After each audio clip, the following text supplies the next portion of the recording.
Broadcasting live. It's America's longest running talk show on computers. It's Computer America, bringing you the biggest names in technology with guest interviews, new products, and your emails. Listen live at computeramerica.com on any device around the world. Email the show at live@computeramerica.com or find us on social media.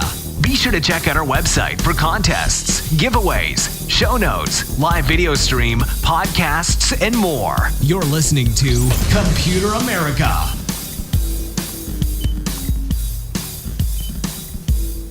Hello and welcome into the Computer America Show. We are the nation's longest running, nationally syndicated radio talk show on computers and technology. Thank you for joining us. I'm your host, Ben Crossman. And hey, new year. Wow, I did, I was about to say I didn't see that coming, but I think everyone did. And I hope everyone out there is having a fantastic day, fantastic year so far, because, hey, great show planned for you, and first show of 2019. I can't think of anyone better to do that with us than Mike Cermak. techguy.org, check it out. We'll be talking a bit about that. But yeah, it's going to be a lot of fun here today. So obviously, 2019, Computer America has been off the air for, I want to say, about a week and a half. It's certainly been a busy holiday break. I hope everyone out there is kind of feeling as rested as they can be. And of course, next week will be CES, which we have a lot of guests lined up, and we will have a lot of guests coming out of that.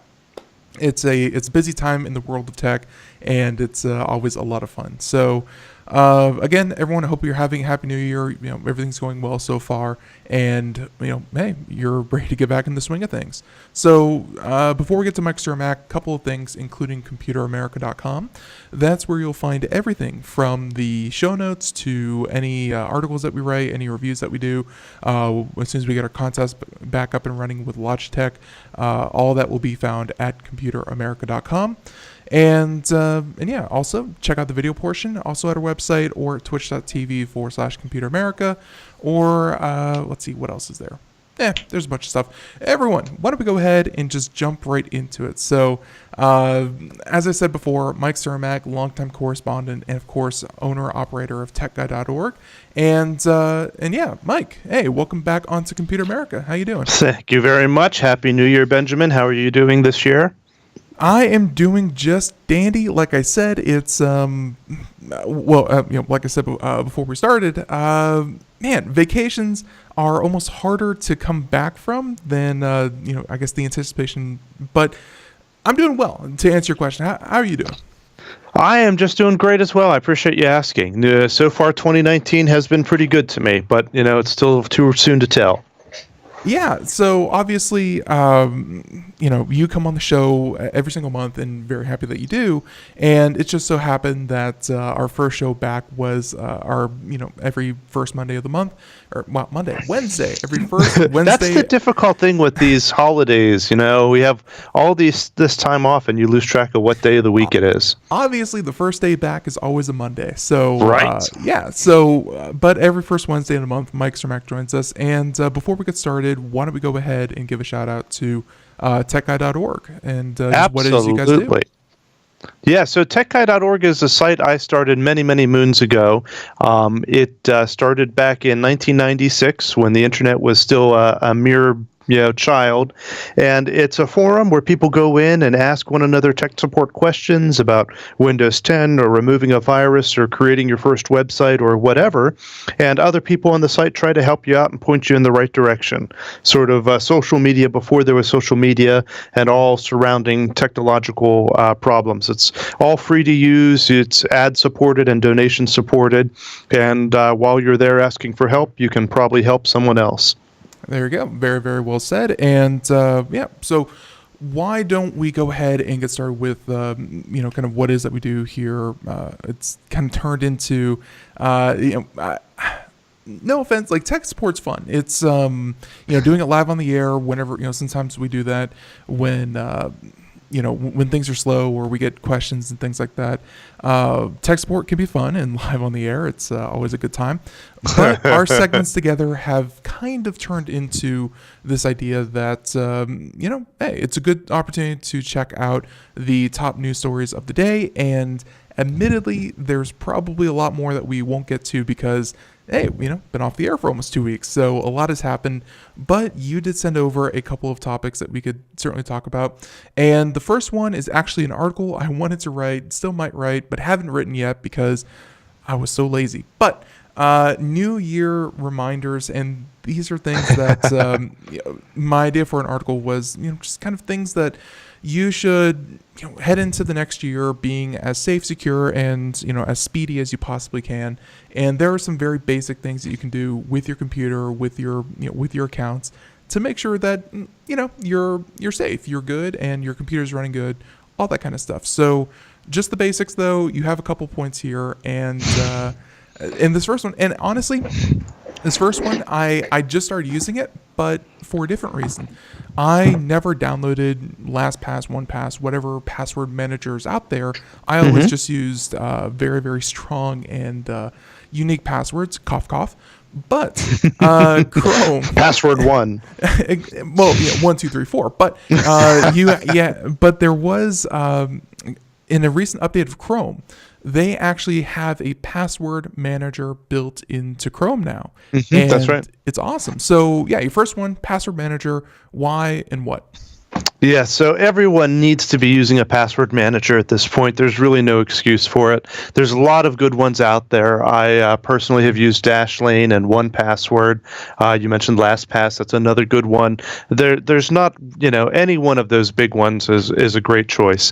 And what it does is it allows you to have a different password for every website, just like you're supposed to, but you don't have to remember them. They're just gibberish passwords that are impossible for anyone to guess. And the password manager keeps track of all of them for you. Just the other day, well, first I should say the purpose for that is a couple things. First of all, you're supposed to have a different password for every website, because if one website gets hacked or has the data dumped, like LinkedIn or MySpace or any number of other websites over the last couple of years that have been breached, they all of a sudden can see Bennett Computer America's password for this site was password 1234. Why don't I go over to Amazon and see if that's a password he used over there as well? And then especially if it's the same password as you use for your email, then they can get into everything, right? You go to the email and say, hey, I forgot my password. Go ahead and send it to this account I can now log into. It's a real issue. So the wonderful thing with the password manager is you only have to remember one very secure password and change it periodically, and then that is what keeps all of the other passwords safe. And every password manager will generate passwords for you automatically. If you go into, to sign up for a new website, instead of picking a password, the password manager will have a button there you can press, and it'll generate a secure password for you, which is gibberish. Have a combination of symbols and numbers and letters, but you never have to think about it, because the next time you go to that site, the password manager will punch that gibberish in for you, and you never have to look at it or know what it is. My wife asked me for my Amazon password the other day because she needed to get into our movie account, and I sent it to her, and she said, "What the heck is this?" Because it was symbols, and she had she said that she had a difficult time logging into it because she didn't know how to reproduce some of the symbols that were in the password. But that's the idea, though, is it's very simple, it's very secure, just it synchronizes with your phone and your tablet and your computer. There's no reason not to do it anymore. Right, and of course, Craig's listening from the chat room and asking about the master password and how to kind of make that one secure. I mean, there are basic things, of course, that mix of letters and numbers, uppercase, lowercase, symbols, and things like that. You should definitely be doing with your single master password, but at the same time, I think making one secure password that you can remember is much easier than a dozen difficult passwords to That's remember. absolutely right. I always tell the joke. We do IT work in my real job as well. We do it for other companies, and we're kind of the boots on the ground for some larger companies who have IT departments in other states. And there was one in particular we were working for, and they had rules that the password for your computer had to be changed every 30 days, and they had all these complexity requirements, and it couldn't be any variation of a previous password. And as a result, no one could remember what their password was. And if you went into that building and looked under any mouse pad, there would be a password there and scratched out, and then the newer one there, and then scratched out, and the newer one there. And as a result, they were really reducing security because no one could remember their passwords anyway. But you're exactly right. If you have one password that is secure, that you change periodically, that's a heck of a lot easier than hundreds of them for different websites. Your story of workplace, kind of password woes. Like I worked at a facility that they made you change your password every week, and they made you. It was every week, and it had to be a different password than your last 6 passwords. So, so everyone's password, and it had to be a different variation. It couldn't be, Craig is awesome 1, Craig is awesome 2, Craig is awesome 3. It has to be significantly different from previous ones. Well, that's not what this one. This one was literally everyone's password was 1 through 6, depending on the week, and then as soon as it reset, everyone went back to password 1. It's it was not secure. In fact, there's more stories we can bring up. But you're right, Password Manager. I have recently started using it. It's kind of funny because my accounts that I had set up previously and, continue to use, and I never reset the passwords, although I might after today's show. Who knows? Maybe. But those are actually, how do I put this? The accounts that I've already set up and currently use are probably the weakest. And I signed up for some obscure gaming forum or something like that. And that thing currently has an 18 hexadecimal, AES encrypted, whatever. My strongest passwords are on my new accounts that I've just set up because of Password Manager. So I need to get on that. But you're right. I too advocate for those. One of my biggest pet peeves I had just over the vacation break here, I posted on my Facebook about it. I had a website I was trying to register for, and it was a pretty big company, and it came up with an error and said, that your password includes some potentially unsafe characters. They thought I was trying to hack into their website, and remove any characters like dot, exclamation point, whatever. And so I did that. And then it said, your password doesn't include a required character. You have to include a character such as, and they give you 3 examples of a character you can use. So I was like, well, obviously I'm going to have to use one of these 3 because these are the okay characters to use. And then hit okay. And then it says, your password is too long. I'm like, no, this is not how password security is supposed to work. You're not supposed to tell me what characters I can use and that it can be too long. That's the opposite. Too long, your password is too secure. You cannot use. I mean, isn't that some of the some of the ways that hacking actually happens? Is that when people design websites and with login fields and things like that, sometimes the people designing the websites aren't being diligent, because they certainly do teach you it, but they aren't being diligent. And I think it has something to do with it's like sanitizing your inputs or something like that, where you can actually run scripts from those input fields, and if whoever designed it isn't being safe or careful, you can actually have the entire database dumped to you or redirected to you. Essentially, you can run scripts and programs through the login thing. So I guess maybe they're trying to be safe by not letting you kind of that's exactly anything. What they're doing. You're 100% right, but that's not the way you're supposed to do it. Right. You're supposed to sanitize that input and escape any bad characters out of it. But which is the way every other website in the world does it, right? Because you can use any symbol you want as in your password on any other website. But they don't know how to handle it properly. They heard about this problem. They're like, well, I just won't allow anyone to use an exclamation point. Like what the Well, and actually, there's actually a decent question about exactly what we're talking about. And as we've have told, you are the owner operator of TechGuide.org. You have people enter passwords, and I guess practicing what you preach, and we can complain about other people. What about yourself? What would you recommend other people who maybe do require login credentials? What do you recommend? Is it just the one capital, one number, one symbol, or what do you recommend for people who own websites to make their bottom, kind of bottom line secure password? Right. That's a good question, and it's difficult to say because people are dumb and will always find some way to use password one. They'll put a $sign in and think they're really clever, or an @ symbol instead of an A, and it's like, well, obviously that's what people will try anyway. So I mean, minimum length. Definitely, you have to have a minimum length. I mean, logically, there has to be a maximum length as well. The database field is only so big, but it should be a big number. It shouldn't be, minimum length of 8 and a maximum length of 10. That's kind of dumb. Yeah. You should be able to do a 30-character password if you want to. That's not unreasonable. It doesn't take up that much more space in your database.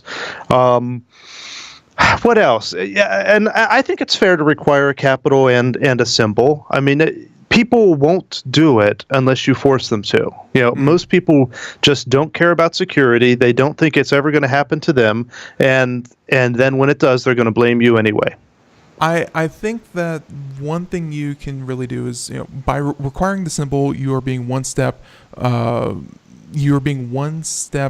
more secure than a lot of other sites that just require a capital letter and a number.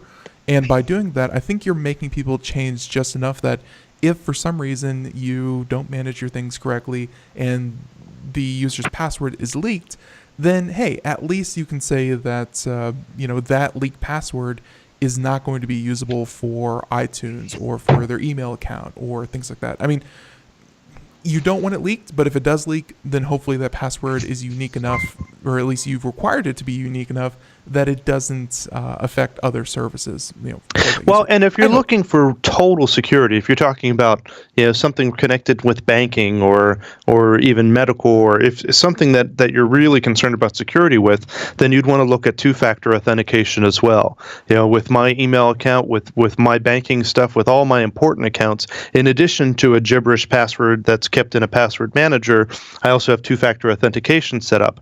And if you really, and two-factor authentication, of course, a lot of people are familiar with their bank, that you try to log into your bank account, it sends you a text message, you have to enter that code to get in. If you really want to be secure, you go a step beyond that and have an authenticator app like Google Authenticator or Microsoft's Authenticator, and use that instead of text messaging, because text messaging really isn't all that secure. It's pretty easy for people to hack through that. But the more complex you can make it to make it difficult for hackers, the better off you are. But of course, in doing that, it causes a couple extra seconds between you and your login, and people don't like to do that either. Yeah, and that seems to be really another big thing about it, which is if it takes too long to log in, or if you throw up all these walls that kind of reduce the usability of your site, then there's a strong possibility that users will get fed up. They'll be frustrated and potentially not use your service. So you have to balance that, security and overall usability. Yeah, so you want to have a minimum requirement. So you have to have a password that is not password 1234 like Ben. But then for people who really want to be secure, you can offer optionally two-factor authentication, and I think that's the fair thing to do at this point. And strongly recommend it, perhaps, if it's a sensitive site.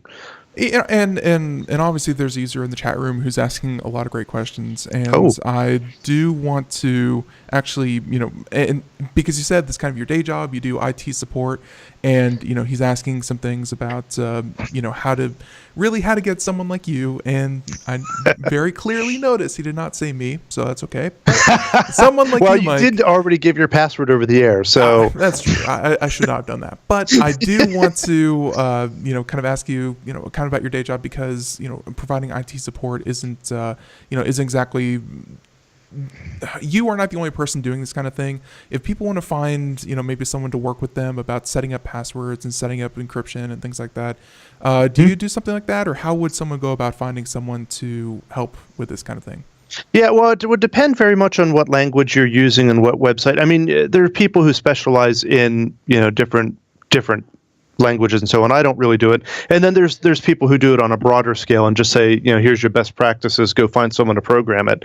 I would think you'd probably want to get with a programmer that has a lot of knowledge in, PHP or ASP or whatever you're programming in, who has some security background and can show you what's good and what's bad. And get advice from a couple other people as well. See, what the best practice is in your field and go from there. Do you have a category for this on Tech Support Guy? On Tech.org? We do have a web development category and people who talk about security within that. If you're doing something that's sensitive enough with medical and financial, you might want to get someone a little bit more, obviously expertise to hire them in and so on. But I don't know if I would go to a free website and ask, how do I secure my website?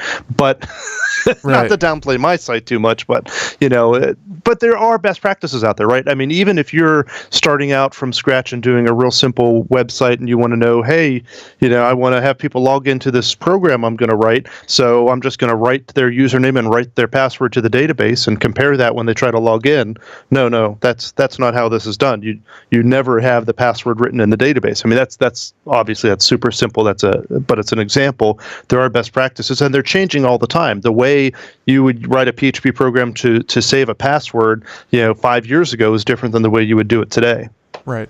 All right. So without turning this into, wow, it's already been 15 minutes and we just talked about password managers. It is important, though. It is worth 15 minutes of our time to discuss password managers. Please go out there and get a free trial for a password manager. And then this next one, kind of in the same vein about, how to keep yourself secure or safe.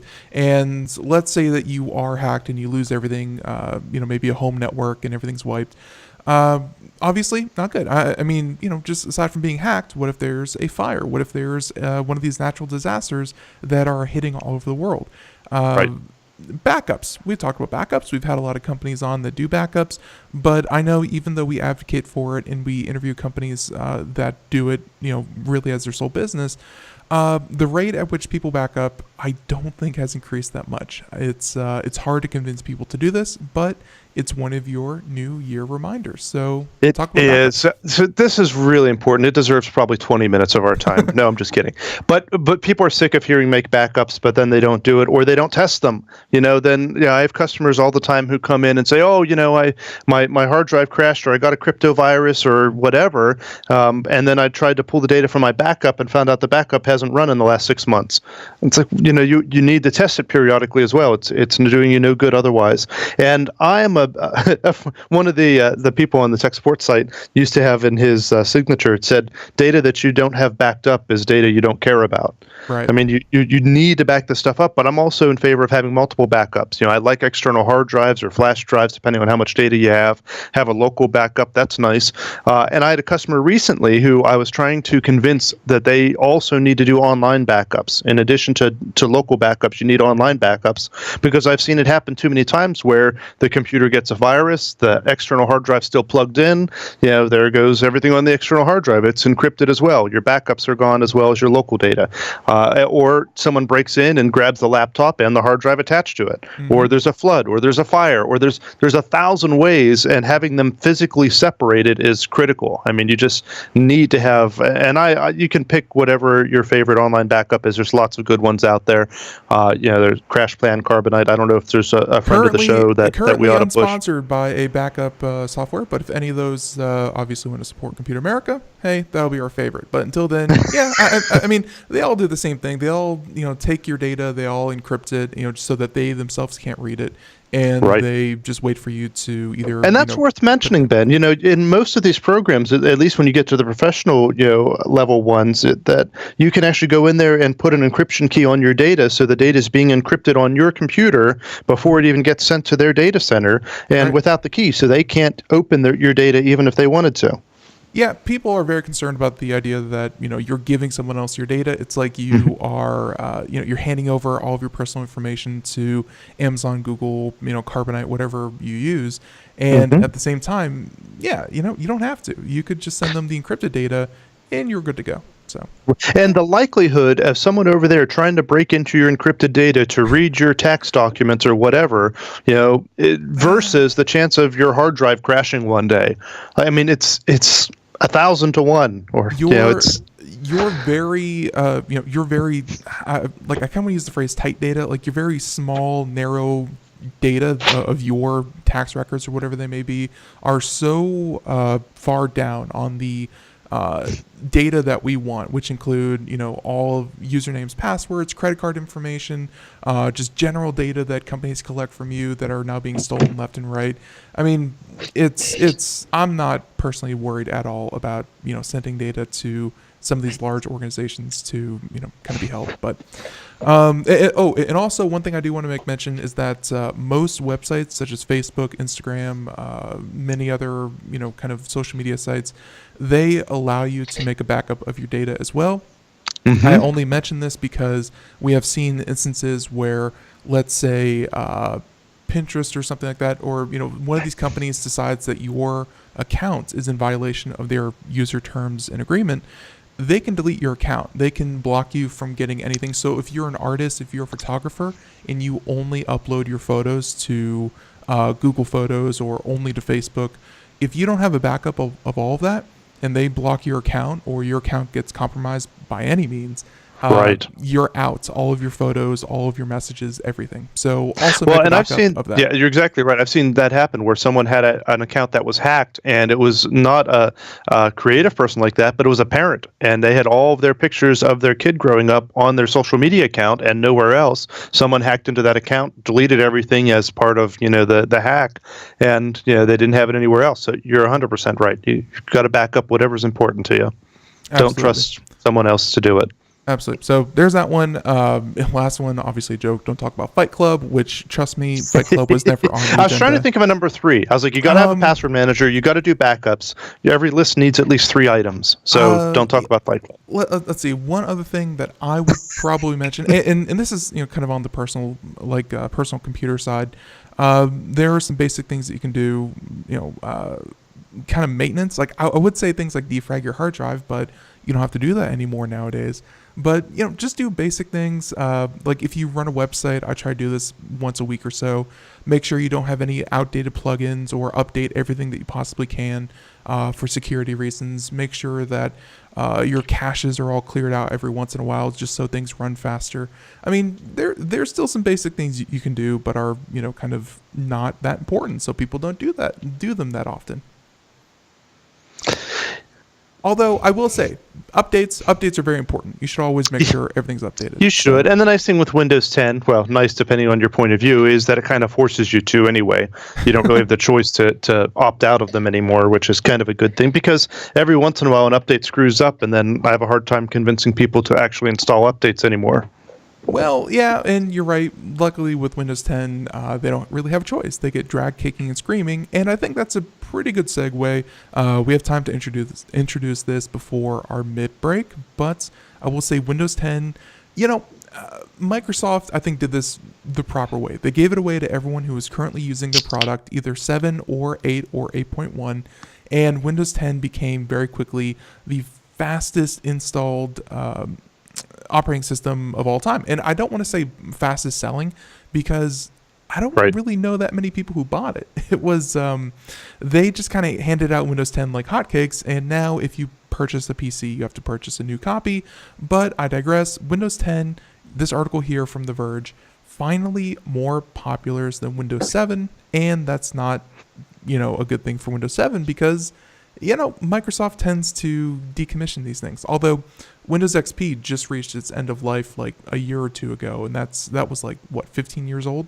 So yeah, Windows 10 now more popular than Windows 7. Talk about this. Yeah, well, Windows 10 came out, I mean, Windows 7 came out like 10 years ago, and it has, until now, still been the most popular OS in the world. I mean, that just shows how much people love Windows 7. And now, for the first time, Windows 10 has exceeded the number of, the market share of Windows 7. And which is good because, as you mentioned, there's an end of life for everything. All good things must come to an end, even for Windows 7. And a year from now, Microsoft is going to stop supporting Windows 7. We're not going to have updates for Windows 7 anymore after that. So this is a good time, if you haven't already, to start thinking about updating to Windows 10. That should have been my number 3, perhaps. Plan on it this year, before the end of the year. Upgrade to your computers to Windows 10 if you haven't already, or replace them with a Windows 10 computer. There you go. And let's see. So obviously we're about to head off into break. You're being very, very diligent about that. So we have about 20 seconds left. But this article, again, from The Verge. I mean, Windows 10, do you see it going away? Microsoft made this big thing about Windows 10 being the last operating system ever. Right. You think it's safe at this point just to be like, it's not going away? They're going to come up with a new operating system and still call it Windows 10. I guess Windows 10 isn't going away. That's true, I guess. And I've said it before, from a marketing perspective, there will always be something new. But for now, not so much.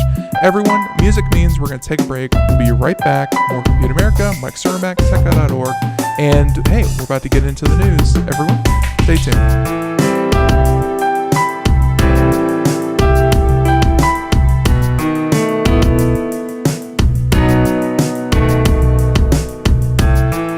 Greece is cheap. But the airfare costs a fortune. Paris? Not much closer, and again, airfare... What about Puerto Vallarta? Let's face it, flying anywhere is just too expensive. Wait, what's this? Low-cost airlines. With one call to low-cost airlines, you'll drastically slash your travel costs. We're talking insanely low airline prices to any of your favorite destinations. Where would you like to go? London, Rome, Costa Rica, Australia? Wow, that's cheap. So why wait? Call now to learn how crazy cheap it is to fly anywhere in the U.S. or international. Our prices are so low, we can't publish them. The only way to get them is to call to instantly hear the most amazing best deals on airline travel. It's that easy. So call now and start packing. 800-215-4461.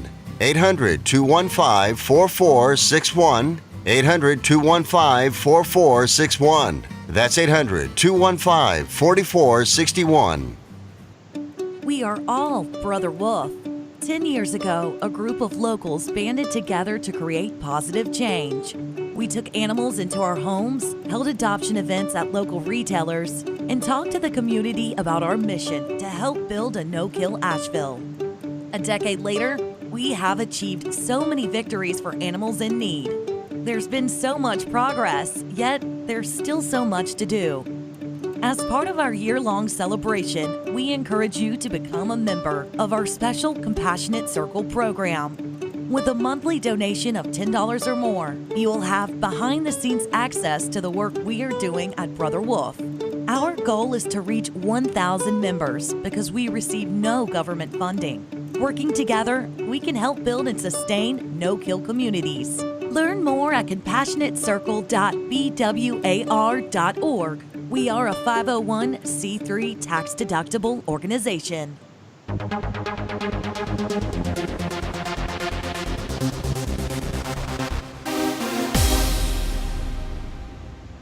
And welcome back to the Computer America Show. It is 32 minutes past the hour as we continue on here with Mike Cermak and of course techguy.org. We just quickly mention, of course, the fact that Windows 10 is finally more popular than Windows 7, and like I just said in the chat room, I can't believe Windows 7 is 10 years old. It's crazy. It's amazing. It's already 2019. I don't know how that happened. This was honestly, and oh wait, actually, before we get back into it, so everyone, if you missed any part of today's conversation so far, check out the podcast wherever podcasts are heard. Type in Computer America and you should be good to go. So check it out there. But I will say that 2019, more than any other year, was the year I was looking forward to the most, because this was the year when I think it was Elon Musk and Tesla. Yes, you always have to bring them up every single time. But that this was the year that self-driving cars were supposed to finally hit the market.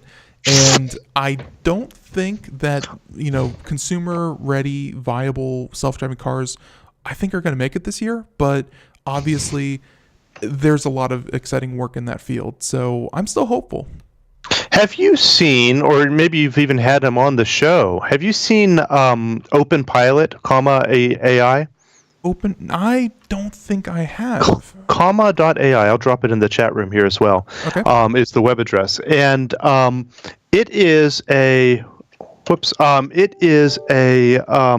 open source autopilot type system that I certainly wouldn't call it self-driving. It's comparable to Tesla autopilot. You still have to be behind the wheel and still have to be paying attention, but it can be added to a ton of other cars. There's a bunch of Toyotas and I'm trying to remember Hondas and other brand cars that you basically get this little kit and plug it in and it'll drive your car. It can use the power steering to be able to turn the wheel. This is spooky to me because one of the quote unquote threats of artificial intelligence, but one of the quote unquote threats of self-driving cars was supposed to be kind of this uptick, and I don't think it's going to be that dramatic because humans are horrible drivers to begin with. But I will say that as you start to take some of the functions out of driving, we've already heard of the stories of someone with autopilot on, and you're supposed to be alert at the wheel, ready to take control at any moment whenever you don't feel safe. But when you start to take away, the need to modulate your speed or stay in your lane or monitor the car in front of you, people get lackadaisical. They get lazy and they decide that, I'm going to read a book, play on my phone, watch a movie. And that's, the more control you take away from them, the more often they kind of shift away. So I don't think that Comma AI is, quite ready to be completely, self-driving autonomous. This is probably one of those things. No, for sure not. Where and for true autonomous, you need the level of like the Google vehicles, right? The what are they called? Like $250,000 lidar sensors, right? That's right. That's what you need, and redundancy. That's a big thing. This Comma AI system runs off of basically a phone that's attached to your windshield, and that's not really what you want for fully autonomous driving.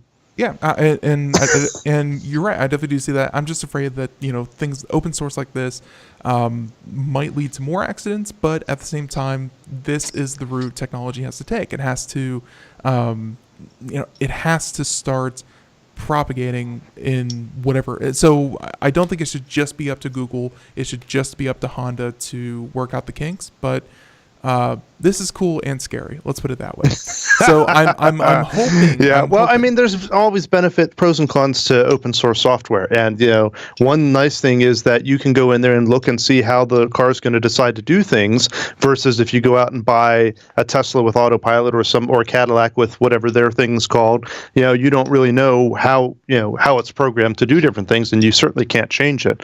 Right. So there's pros and cons to it. And it's the old trolley problem, right? Are you familiar with the trolley problem in self-driving cars? Is it that one where you choose either kill 1 or kill 10? And yes, exactly. That's the idea, right? So it's a runaway trolley coming down the hill. It's going to run over 10 kids that are stuck on the track, or you pull the switch and then it's going to go over and run over just one person.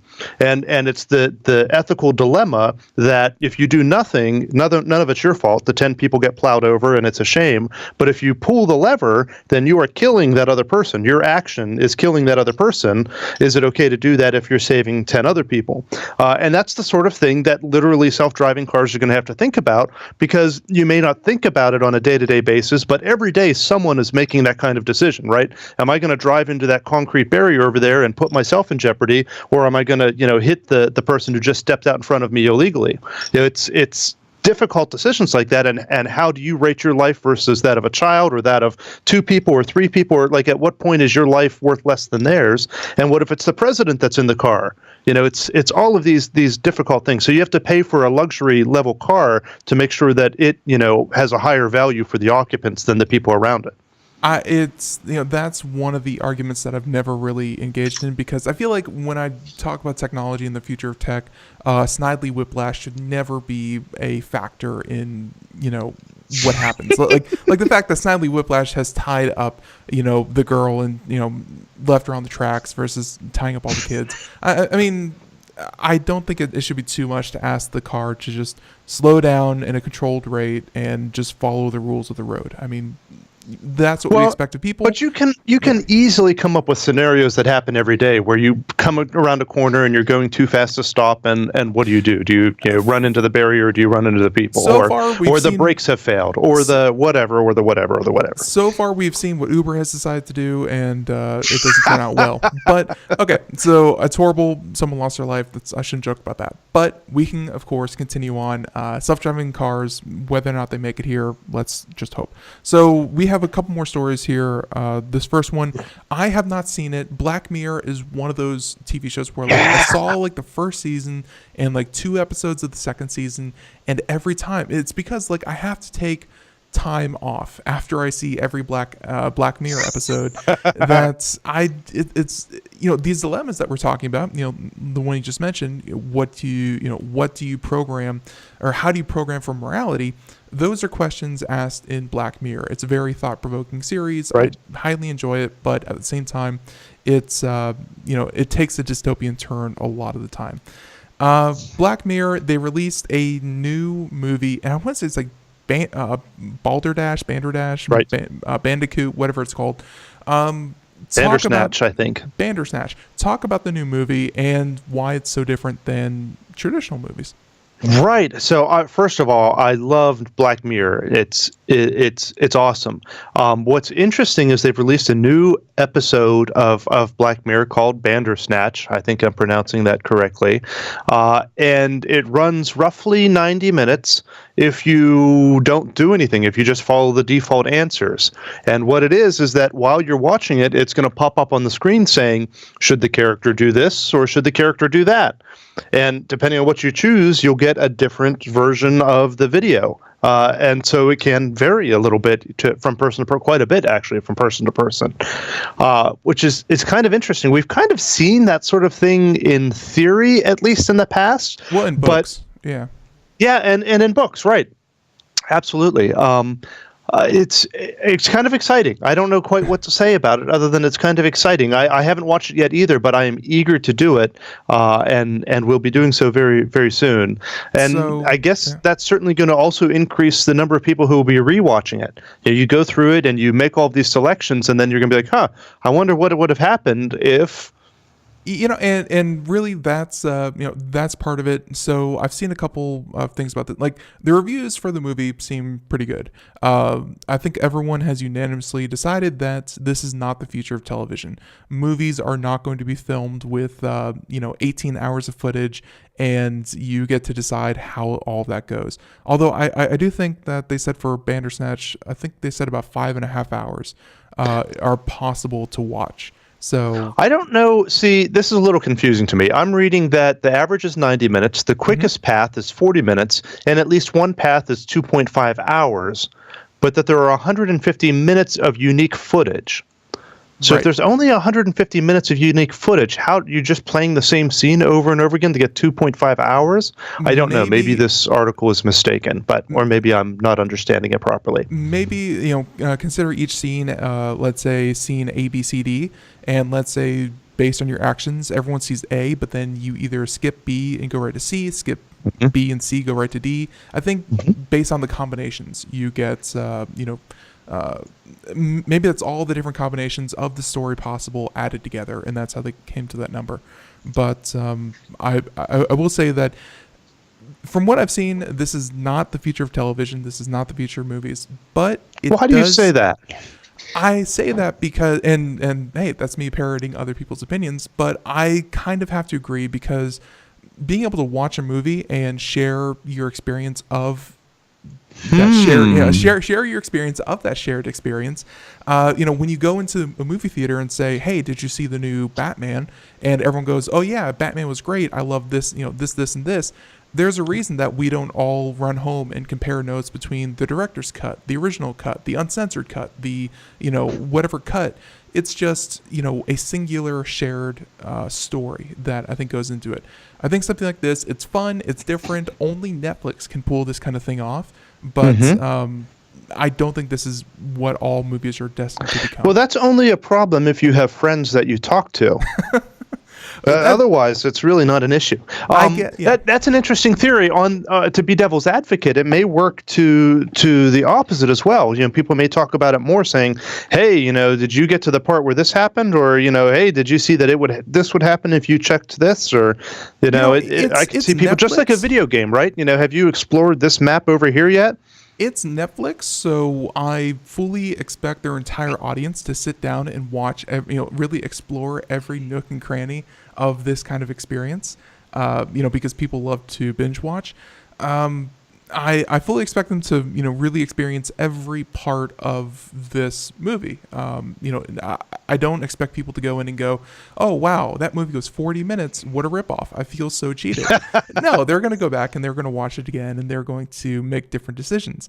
But I don't know, like, maybe as some kind of extra for other movies, but again, this seems to be only an activity that could happen in the privacy of one's own home without other people, either deciding, like, imagine how bad you would feel if you went to a movie theater, everyone had a keypad, 1, 2, 3, and the majority ruled. I think they've done that before, right? Isn't that a thing that has happened? Yeah, well, okay. Anyhow, I didn't mean to interrupt your thought process. Go on. So everyone chooses something different than what I want.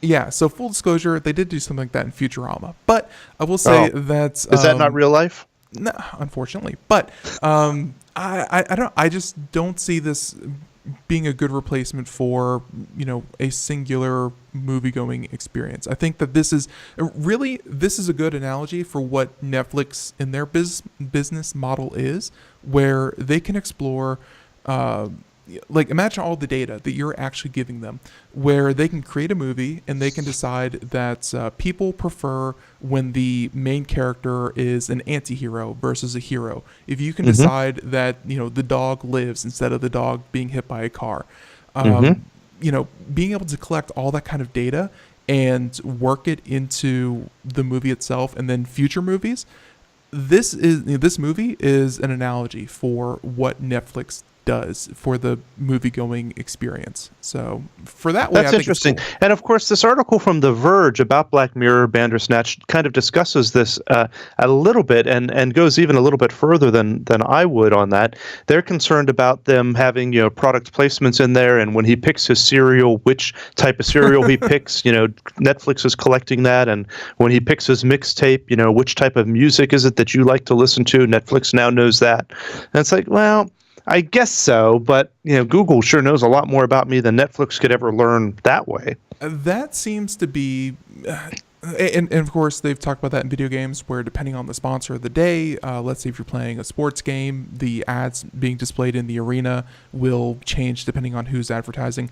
I think for minor decisions, no one's going to sit through was essentially a market analysis or whatever. If you're making a decision between Frosted Flakes and Sugar Puffs, as they kind of allude to here in the article, that's not engaging. Engaging is saying whether or not the main the main character hauls out and eliminates the main villain. Well, right, but the question is the purpose of the question of Frosted Flakes or whatever, is that intended for the viewer, or is that intended to collect data?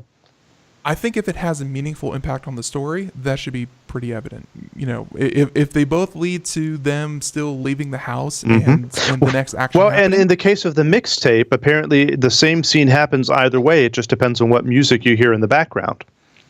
See, and that can also be very interesting because movies, they spend a lot of time, yes. Let's say Baby Driver, things like that. Yes. The soundtrack does make a very big part of the movie experience. So maybe that is actually a viable route. And hopefully it's not just a, hey, Kanye's new song is in here versus Beyonce's new song, but that actually. But the real core of the argument here is not whether or not it has some impact on the story, but if the purpose of the choice is to entertain you, or is the purpose of asking you that question to learn more about you, the viewer.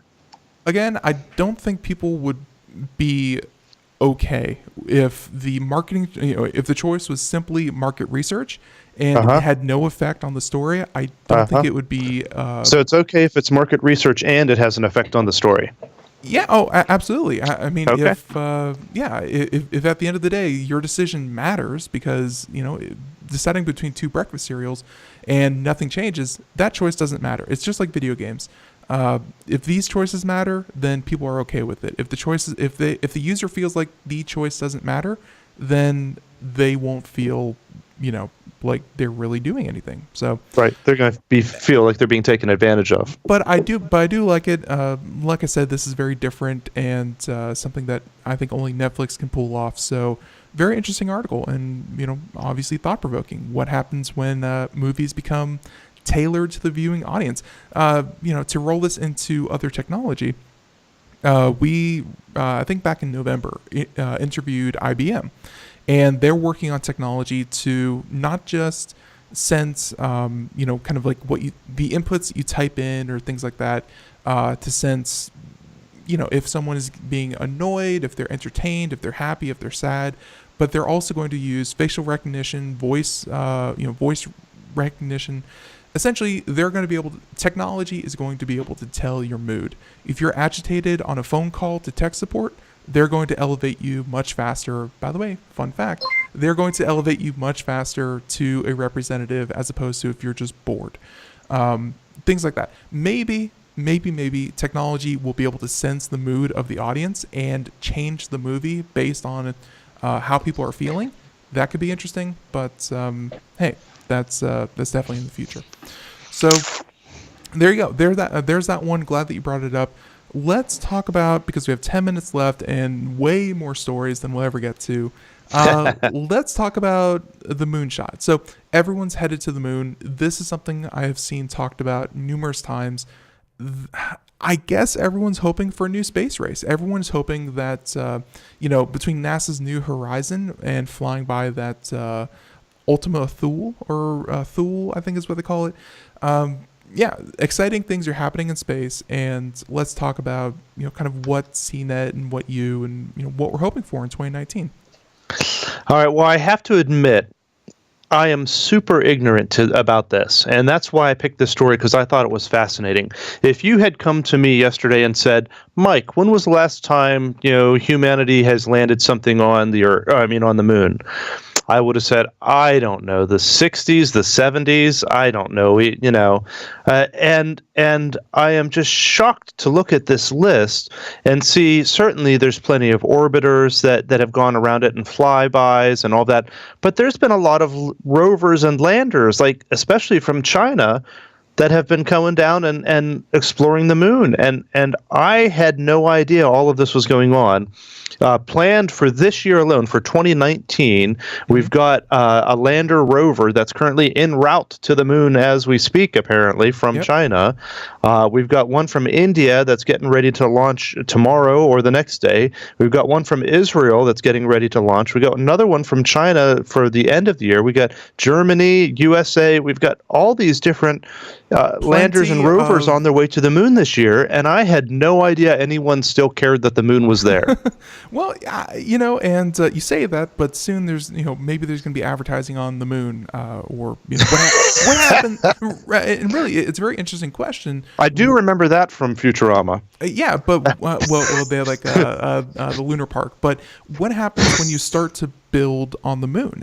What are the ethics of having visible man-made creations? Let's say China alone takes sole custody of a big chunk of the surface of the moon.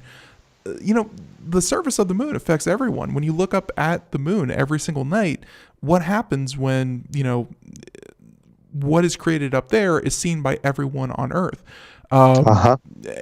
So yeah, the moon is very hotly debated. I think that there's going to be a very big conversation to be had about, it's already happened on Mars, where I think everyone who has a space program has kind of agreed that Mars is international territory.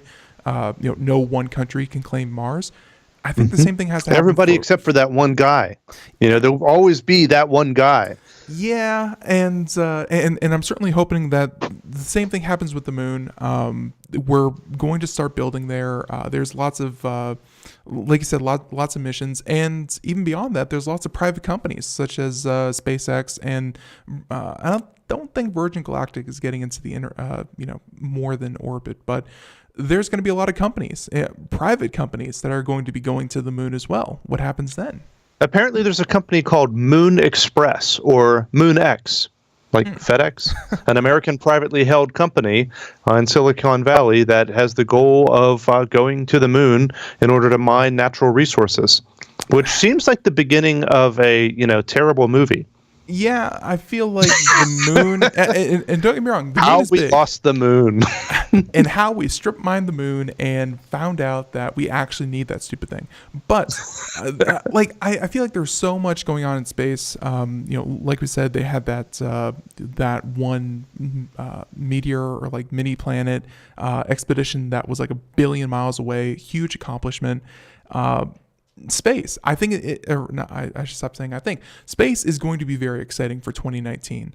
And it's also when you're going to have the conversation of what happens when China goes up there and decides that this big swath of land is Chinese. What are you going to do about it?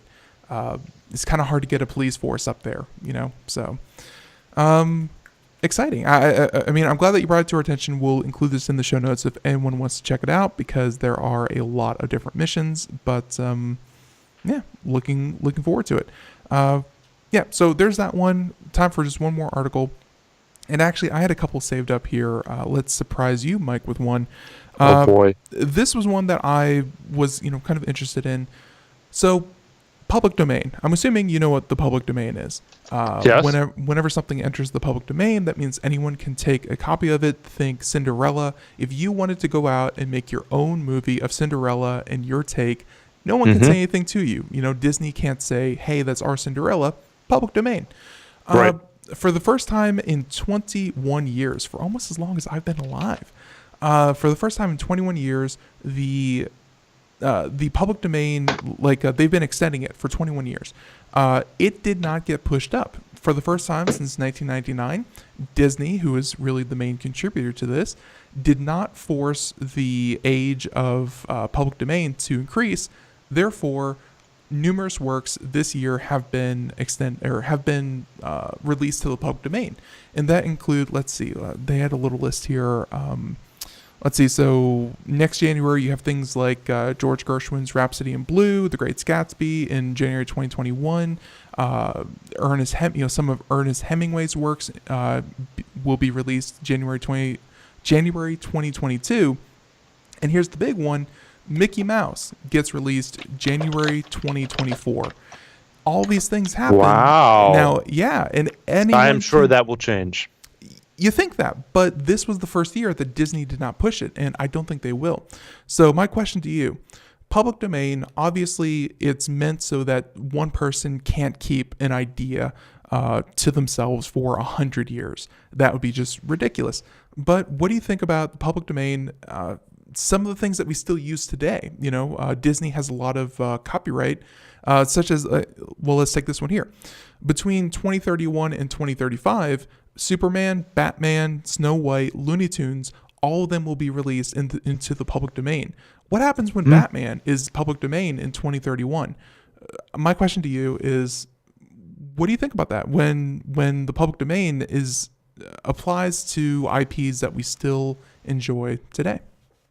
Yeah, it's a difficult road to go down. Our copyright law is kind of interesting in a lot of ways, and you need some sort of protection for people who create these original art, these original works of whatever type, just so that they can, you need some reason to spend your time and money to develop a character and not have, Ben rip me off. But the question, the original intent of the copyright law was for the lifetime of the person who developed it, plus a little bit, and then it got changed many, many times, and so that the person who developed it, has the riches from it, but perhaps their kids and their kids and their kids don't have it forever. Right. And on the other hand, You do want other people to be able to develop new works and benefit from those things that have been created. Especially, in the case of Mickey Mouse, I don't know, who cares? But in the case of other things that could actually be useful for people, I don't know. It's a tough call. It really is. I'm not sure where I stand on this one. Yeah, it's going to be very interesting. I think The Great Gatsby was one of those that was released this year. So, so obviously big stories, big things like that. Honestly, it's not the worst thing in the world. We've seen public domain, kind of like, let's say, Cinderella or any of the fairy tales. They all get adapted. They're all public domain, but at the same time, a company such as Disney can really come in and make it their own. It's, it doesn't mean that, that these IPs become worthless. It's just that anyone can then utilize them however they see fit. So I thought it was interesting. Disney said that they had no interest in extending the copyrights anymore, but like you said, we'll wait and see. And everyone, that is our first show done for Computer America for 2019. And Mike, I want to thank you so much for helping us with that, and looking forward to catching you next month, because next month will be a couple weeks past CES. It'll be a lot of fun. And hey, we're gonna have a lot more to talk about. But in the meantime, if people want to find out more about Tech Guy, where do they need to go? Go to techguy.org, and you can also find it on the Computer America site, I believe. Yep, it's right there. Right there on the homepage, drop down tech support. All we do is sign up and use a secure password. There you go. Yep. And hey, password manager. So everyone, that's about it. Mike, again, thank you so much. Tomorrow, Happy New Year, everyone, and Happy New Year to you too, Mike. Tomorrow on the show, I think we have an open day, so we'll probably try to catch up on tech news since we've been off. So everyone, tune in for that. But in the meantime, podcast, computeramerica.com, techguy.org. Everyone, catch you next time. Bye, everyone.